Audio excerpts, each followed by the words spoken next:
Todo está podrido, amigos. La primera sección de Todo está podrido de este año 2022, hablando del día en el que Bahrein hubo tanques militares en lugar de Fórmula 1. Para poner un poquito contexto, el Gran Premio de Bahrein figura en el calendario de la Fórmula 1 desde el año 2004. Aquí tenemos a nuestro amigo Michael campeonando por allí.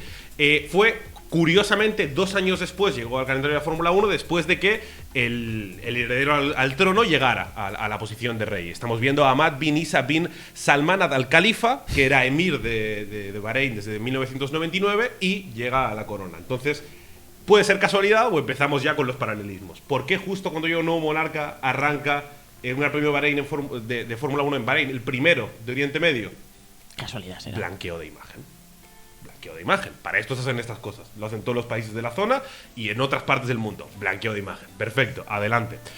¿Cuál fue el problema de los primeros años? Ninguno. Hubo el Gran Premio sin ningún problema, pero llegó el año 2011 y llegó la primavera árabe, que todos sabréis, un conflicto de la hostia, para resumirlo, y afectó a Bahrein del 14 al 18 de febrero de aquel año, justo cuando faltaban un par de meses para que llegara la Fórmula 1. Para que nos enteremos con esta imagen de los tanques cerca del circuito de Sakir. El conflicto que hubo en Bahrein es que había toda una mayoría chiita que se rebelaba contra la monarquía, los grandes cargos, que eran sunitas. Es un conflicto étnico, ¿no? Hubo decenas de muertos, de arrestados y bueno, hubo un lío tremendo. 3 días más tarde de las fechas que estoy diciendo, el 21 de febrero del año 2011, el gobierno bahreiní decide aplazar el Gran Premio. Dicen, vale, aquí hay una aliada mundial, no podemos garantizar la seguridad del paddock, vamos a aplazar el Gran Premio. Vale. Entonces, pasan un poco los meses, arranca la temporada 2011 de Fórmula 1, iba a ser en Bahrein, la primera del año, la pasa en Australia, sigue la temporada. Entonces, el 13 de mayo de aquel 2011, la FIA manda a su vicepresidente, a Carlos García, de la representación de la Real Federación Española de Automovilismo, a inspeccionar el terreno, a ver si se puede competir ahí o no. ¿Qué pasa?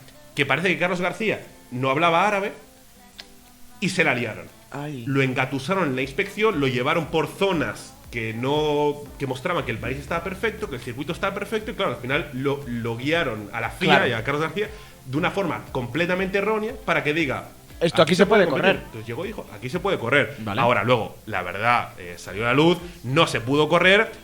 Dentro de la parrilla, sin embargo, el único que manifestó cosas en contra era Mark Webber. Era el único que decía que ahí no se podía correr, que no estaba de acuerdo. Sin embargo, al final, las cosas cayeron por su propio peso. Y aquí tenemos la noticia de aquella época, de febrero de 2011. Los organizadores del Gran Premio de Bahrein cancelan la carrera. Ahora, y lo que me ha hecho saltar todas las alertas y crear esta sección de Todo está podrido. Vale. ¿Cuál es la razón oficial de cancelar este Gran Premio de Bahrein de 2011? El director del circuito de Bahrein, de Sakir, Sayed Al-Sayani, dice que, bueno, para no romper con todo el estándar de calidad del paddock, para hacerle más fácil la vida a los equipos, que deciden cancelar la carrera, como haciéndole un favor a la Fórmula 1. Vale. Y dice literalmente: lo hacemos también para jugar un papel protagonista a largo plazo en la Fórmula 1. Como cambiando un favor por otro. Vale, no venís este año, pero a cambio tenéis que estar X tiempo más con nosotros. Sí. Entonces, la Fórmula 1 no corrió en 2011, iba a volver en 2012. Ahora, ¿qué pasó en 2012? Que el pueblo de Bahrein estaba en contra. Estuvo lleno de murales diciendo boicota la Fórmula 1. ¿Por qué? Porque las protestas y la revolución chiita contra los sunitas seguían. Cuando la Fórmula 1 anunció que iban a correr en 2012, ahí sí que muchas voces del paddock dijeron que era un error, no había que ir. Originalmente en el calendario 2012 figuraba en octubre. Luego, a última hora, la FIA lo metió en abril, como que hizo una movida rara para que parezca que faltaba mucho para ir, y luego lo cambiaron a abril, así a última hora. Y ya te digo, durante esos test de pretemporada 2012 se discutía qué hacer. Vamos a Bahrein, lo reemplazamos, porque al final había un montón de protestas por todo el país para no blanquear justamente. Mira este cartel, dice: la Fórmula 1 simplemente es una máscara donde esconder los crímenes de más de 130 fallecidos, ¿no? De esta mayoría de pueblo que es chiita, y la gente estaba en contra. Finalmente se corrió. ¿Por qué se corrió? Porque los equipos no podían hacer nada en contra. Los equipos estaban atados por 2 razones. Primero, las aseguradoras de los equipos no pagaban el no ir. Sí. Las multas o todos los contratos que tenían, las aseguradoras le dijeron a los equipos: es vuestro problema, vais a perder X millones. Y por otro lado, Bernie Ecclestone dijo: si no vais, estáis rompiendo el acuerdo de la Concordia. Claro. El pacto de la Concordia, así que sanción económica. Es que es una de las principales claves de la figura de Bernie Ecclestone. Cuando él entra en la Fórmula 1, lo primero que hace es dejar de hacer negocios uno por uno con cada organizador de circuito y meterlo todo en un pack que los equipos tienen que firmar a principio de año. Exacto, entonces los equipos estaban atados. Entonces decidieron correr. Ok, entonces llegó cuando el momento del Gran Premio de Bahrein, la temporada 2012, y un par de días antes, 4 días antes de que arranque el Gran Premio, pasó esto. Tenemos la noticia aquí de la BBC. Hubo un coche con mecánicos del equipo Force India que les lanzaron una bomba de petróleo en una protesta. Se lió una pardísima, tal que así. Iban 3 mecánicos del equipo Force India con la misma furgoneta que al día siguiente iban a llevar a Nico Hülkenberg justamente al Gran Premio, y los frenaron así la carretera con incendios, le tiraron una bomba de petróleo. Se cruzaron entre las manifestaciones y la policía, recibieron gases lacrimógenos y decidieron, 2 de los 3 figurantes del coche decidieron irse a casa. Dijeron, aquí ¿para qué? no estoy jugando la vida para nada. Se fueron. A pesar de ello, la carrera siguió adelante. Amnistía Internacional pedía que no se corriera. Anonymous tiró la web de la Fórmula 1 algunas horas para evitar que se corriera. Al final se corrió, se disputó con normalidad. Y bueno, aquí tenemos a Christian Horner en 2012, por si no lo reconocéis. La carrera se disputó con normalidad y oye, hasta 2022 Aquí no ha pasado nada. aquí no ha pasado nada. De hecho, se ha repetido test y se han repetido carreras en el circuito. Aquí no ha pasado nada. Entonces, hay muchas cosas que chirrían aquí. Hay muchas cosas que chirrían. Desde el acuerdo de 2011 de decir queremos jugar a largo plazo y por eso cancelamos ahora, el forzar a toda máquina a meterse en una revolución y en una guerra civil en 2012 y meter todo el paddock ahí a pesar de las amenazas y de la seguridad de los pilotos. Entonces, hay muchas dudas, ¿no?, de por qué se ha hecho esto. Bueno, ahora os explico por qué. Jugar a largo plazo. Vale. El contrato de Bahrein, vemos aquí una noticia de 2013 que decían se va a extender hasta 2021. Y en 2021, durante el año pasado, se hizo oficial que van a tener el contrato más largo de la historia de la Fórmula 1 hasta 2036. Son 18 años desde 2004 hasta la actualidad, 15 años extra hasta 2036, sin contar el 2011 que quedó en medio.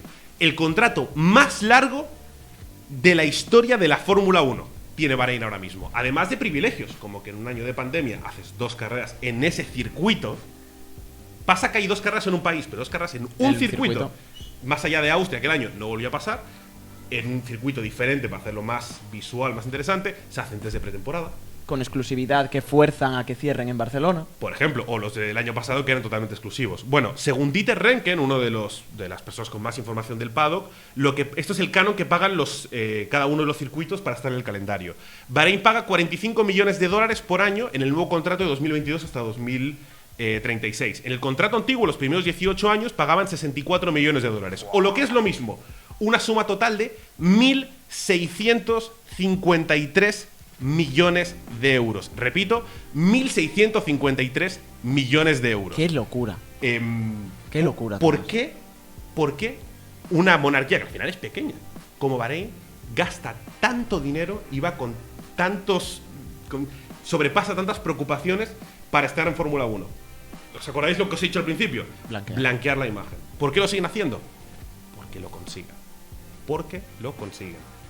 Nadie de los que estáis aquí os imagináis lo que os voy a decir a continuación, porque al final la Fórmula 1, como cualquier deporte, va a Bahrein, compite su fin de semana, muy bien, el circuito muy divertido, de noche muy espectacular, buen adelantamiento de Russell a Bottas, perfecto, hasta el año que viene.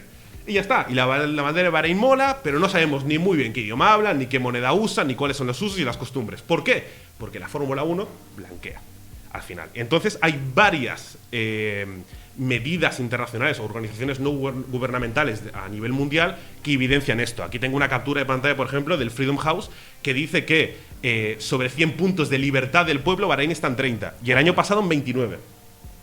Estamos hablando 18 años después de que la Fórmula 1 visite Bahrein por primera vez. El país no se ha contagiado de esa modernidad de la Fórmula 1. Y ahora me diréis, hombre Tomás, pero estás también dando una opinión, ¿no? Estás diciendo que es solamente para blanquear. Bueno, yo también te podría decir, en 18 años has tenido tiempo suficiente como para crear un ambiente de carreras para que salgan pilotos que podrían haber nacido en 2004 y ahora estar en Fórmula 1, equipos, inversores. Antes había algunas marcas como Avar en Mercedes, ahora ya han desaparecido.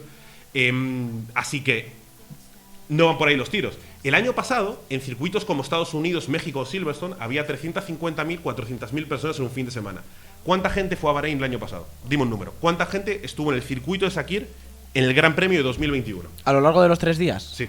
20.000. 4.500 personas. ¿Qué dices? 4.500 personas es el dato oficial de gente que estuvo en el circuito de Bahrein. Entonces, no es por el público local. No. Después de 18 años no puedes llamar a nadie que vaya al circuito. No hay pilotos, no hay equipos, no hay estructura, no hay otros No hay circuitos alrededor. No, ¿sabes por qué es? Blanqueo. Es un blanqueo de imagen. No lo digo yo, lo dicen organizaciones a lo largo de todo el mundo, y por eso vemos murales como estos. Las protestas siguen en Bahrein. A día de hoy, esta misma tarde, me ha llegado un mail de organizaciones pidiendo a la FIA, una carta abierta a Mohamed Ben Sulayem, a la FIA, que no se corra en Bahrein. Lo tenéis publicado en soymotor.com. Hoy mismo ha pasado eso. 18 años después, Todavía seguimos. sigue siendo así. Y te pongo algunos ejemplos. ¿Por qué quiere blanquear Bahrein su imagen, ¿no? ¿Cuál es el conflicto de que la Fórmula 1 vaya a Bahrein? Bueno, según Human Rights Watch, en 2009, ¿vale? Hace unos años, en 2009, era, entre comillas, usual que el gobierno pues torturase a algunos sospechosos. Pero, me dirías, bueno, en 2009 han pasado muchos años, la Fórmula 1 todavía lleva pocos años ahí. A día de hoy, ya en 2022, hay un estudio que dice que en los últimos 10 años la sentencia de muerte ha aumentado un 600% en Bahrein. En los últimos 10 años, las penas de muerte han aumentado un 600% según el Instituto Bahreiní de Democracia y Derechos Humanos. Todo lo que digo está en internet, para que lo comprobéis. Además, que la tortura parece que es una práctica endémica la tortura por la corona. Cuando tienen alguna duda de que alguien va en contra del régimen, o sobre todo si es de la minoría chiita, hay tortura por interrogatorios. ¿Qué es una tortura? Palizas, sillas eléctricas y literalmente violaciones.